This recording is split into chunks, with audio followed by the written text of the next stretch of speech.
So, good day everyone. Today, I will discuss about the big five dimensions of personality traits. Dire is madiscuss nato ang lima ka mga katangian sa usa ka individual or sa isa ka leader. First is the surgency. Surgency measures the degree to which an individual is sociable, gregarious, assertive, and leader-like versus quiet, reserved, mannerly, and withdrawn. Some of the more common personality traits associated with this dimension include dominance, capacity for status or social presence, the need for power, sociability, sociability or assertiveness. So, surgency is nagmeasure siya sa usa ka individual sa pagka sociable, kanang mahilig siya makisalamuha sa ubang nga tao, gregarious, assertive, ug kanang naa siya ang katangian sa usa ka leader versus quiet, reserved, mannerly, and withdrawn, kanang hilumon lang ng mga tao. And diri ang dimension is makita nato ang personality traits or kanang personal nga katangian sa usa ka individual nga naay dominance, capacity for status, social presence, kanang need for power o assertiveness. And then next is the agreeableness. Agreeableness measures the degree to which individuals are sympathetic, cooperative, good-natured, and warm versus grumpy, unpleasant, disagreeable, and cold. Personality traits associated with this dimension include likability, friendly, compliance, need for affiliation, and openness to love. So, agreeableness is nag-measure po siya sa ka individual sa iyang pagka-sympathetic, sa iyang pagka-cooperative, sa kanang pagkabutan sa usa ka tao versus sa kanang grumpy o kanang masungit nga tao, unpleasant, disagreeable, o cold. So, diri apod nga dimension is makita nato ang usa ka katangian sa usa ka tao nga kanang naa siya likability, kanang friendly, compliance, kanang hilig siya makipagsalamuha sa ubang nga tao, and then openness to love. Next is conscientiousness. Conscientiousness differentiates individuals who are hardworking, persevering, organized, and responsible from those who are impulsive, irresponsive, undependable, and lazy. Personality traits categorized under this dimension include prudence and ambition, will to achieve, need for achievement, dependability, constraint, and willingness to work. So conscientiousness is kanang differentiate niya ang usa ka individual nga hardworking, kanang kugihan nga tao, persevering, kanang organized ug responsable nga tao. I-differentiate niya sa usapot ka individual nga kanang impulsive, kanang irresponsible, undependable o kanang tapulan nga usa ka tao. So diri pod nga dimension is makita nato ang personality traits sa usa ka individual nga na siya kanang ambition, kanang na siya will to achieve ug need for achievement, dependability, constraint, and then willingness to work. And next is the emotional stability. This dimension of personality concerns the extent to which individuals are calm, steady, cool, and self-confident versus anxious, insecure, worried, and emotional.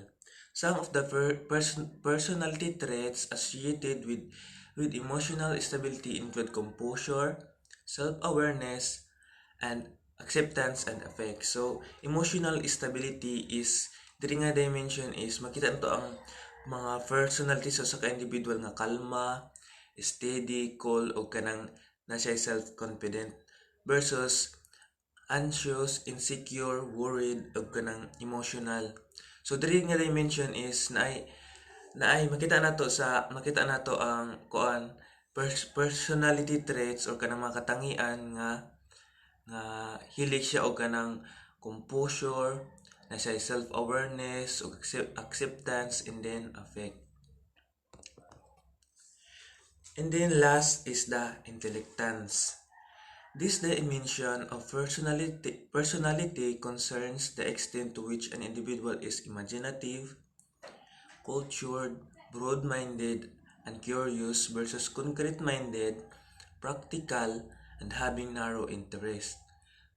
Personality traits associated with this dimension include curiosity, broad-mindedness, tolerance, and openness to experience. So intellectance is makita na to ang personality so sa individual nga imaginative, culture kanang broad siya o panghunahuna, and then curious versus concrete-minded, practical, o kanang gamay lang siya interest.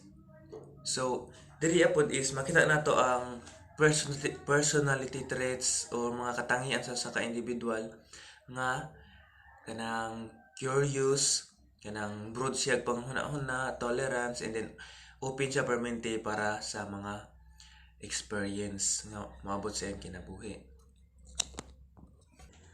And now let's proceed to table 2, the traits of effective leader. So diriya is mo ni siya ang mga katangian sa usa ka effective nga leader.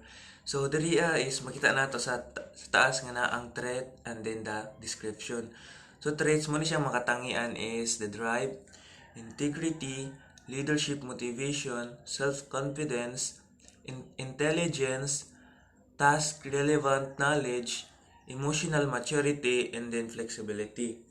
So diri is first is the drive. Drive, the inner motivation to pursue goals. So kaning drive is mo ni siya ang kanang sa usa ka leader nga naa siyang kaugalingon nga i-pursue nila ang goals sa ilahang grupo or sa ilang organizations nga para maabot nila ang ilahang goals. Next is the integrity, the will to translate words into deeds. So dili lang siya taman sa istorya, kanang nagid siya lihok nga nagid siya lihok ang iyang istorya niya is kanang malihok yun niya as a leader. Next is the leadership motivation, the need to exercise influence over others to reach shared goals. So kanang kusog siya kanang maka-influensya sa iyang mga members or sa uban nga kanang para kanang magtinabangay sila nga maabot ang ilahang mga goals. Next is the self-confidence, belief in his or her own leadership skills and ability to achieve goals. Kanang naa siya pagsalig sa iyahang kaugalingon or sa iyahang pagpadagan as a leader. Intelligence, above average cognitive ability to integrate and interpret large amount of information. So kanang dali ra siya kanang